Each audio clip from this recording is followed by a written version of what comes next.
En Radio 5 Cádiz se ha escrito un libro. Guitarrista, psicólogo y escritor, Mario Herrero ha creado su propio género de novelas flamencas que inició con El duende distraído y ahora continúa con La luz del duende.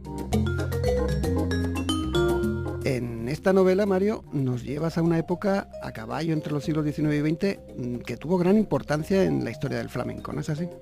Sí, para el flamenco, esa etapa último del siglo XIX, con los cafés cantantes, es cuando se expande el flamenco de hacerlo solo las familias, en sus casas, en sus entornos, que no salga de ahí, que nadie lo conozca, a llevarlo a escenarios. Entonces es la primera profesionalización que se dice. Pero tú no has escrito un libro de historia ni un ensayo, sino una novela de ficción que además tiene aventuras, pasiones, violencia, no le falta prácticamente de nada, ¿no?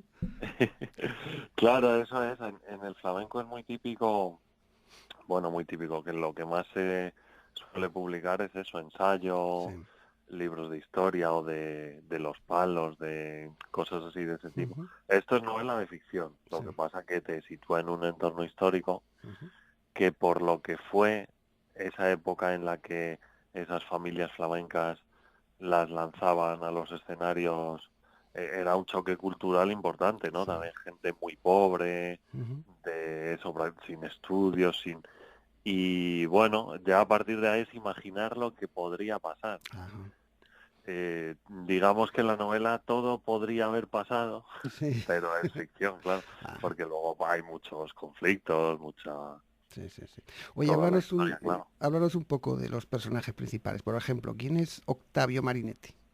Pues Octavio Marinetti, lo que decíamos, claro, es ficción, pero en el caso de Octavio Marinetti es un personaje ficticio inspirado en Silverio Franconetti.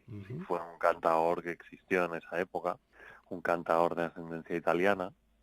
Y bueno, sabemos de él que regentaba algunos cafés cantantes, que tenía ese cante más lírico, que adaptaba las sirillas y palos flamencos a su estilo propio, a su manera esa de cantar más lírica. Y dentro de ahí, eso es lo que sabemos sobre Silverio. Pero Octavio es un personaje ficticio, pues eso, se inspira un poco en eso, pero luego dentro de ahí yo le enmarco una personalidad diferente. Es un personaje muy creativo, muy preocupado por la música, muy inteligente, que lo resuelve todo con la palabra. Digamos que es lo que yo creo que fue Silverio, pero al final, para ser totalmente libre en mi creación, yo hago un personaje ficticio.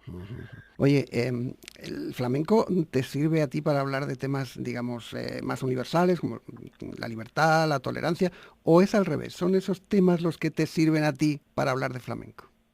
No, yo creo que lo primero, yo soy guitarrista flamenco y es lo que conozco al final, pero el flamenco es un poco un medio, porque al final el libro,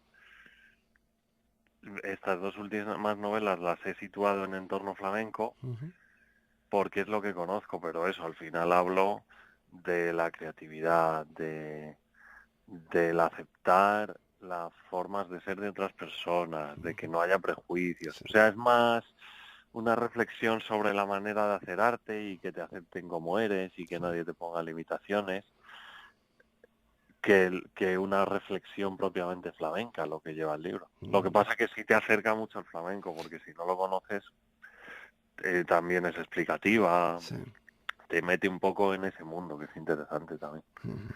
Oye, ¿tú crees que hay que respetar los cánones establecidos o eso limita la creatividad y el avance? Claro, ahí Esto es este más de la debate... primera novela que de esta, creo yo, pero, pero también en Sí, La luz pero del bueno, un duende poco de aparece. las dos, sí. Porque eso es un debate que yo conozco mucho en el flamenco. Seguramente en muchas más artes pasa.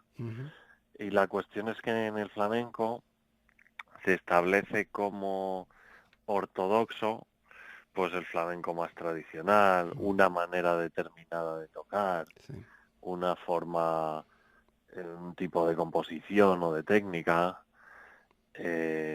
o más que de técnica, eso, de forma de tocar. Entonces, te dicen que lo que haces es más o menos flamenco y por lo tanto más o menos válido. Sí. Y ese es el problema. Sí que es cierto que hay formas de tocar que son menos flamencas, por así decirlo. Sí. Pero al margen de eso, yo creo que un artista lo que tiene que hacer es ser honesto consigo mismo. Entonces, si tú eres una persona, yo qué sé, tranquila, sin mucho nervio, delicada, sosegada, no te va a salir tocar con ira, tocar con ira, tocar con garra, con violencia, o al revés, si tú eres una persona muy nerviosa, no te va a salir un toque de dulce, en principio, ¿no? Todo es mucho más complejo, pero me refiero que uno tiene que sacar lo que tiene dentro. Y si hacemos arte intentando contentar a la gente que ha dicho que es lo correcto y que no, entonces no estamos haciendo lo que nos sale de dentro. Estamos intentando ser correctos como se ha dicho que se tiene que hacer en cada arte. Y decirle a alguien cómo tiene que crear me parece muy demasiado control, ¿no?, sobre los demás. Bueno, pues aquí está esta novela, La luz del duende, de Mario Herrero. Muchas gracias, Mario, por este ratito de conversación. Muchas gracias a ti.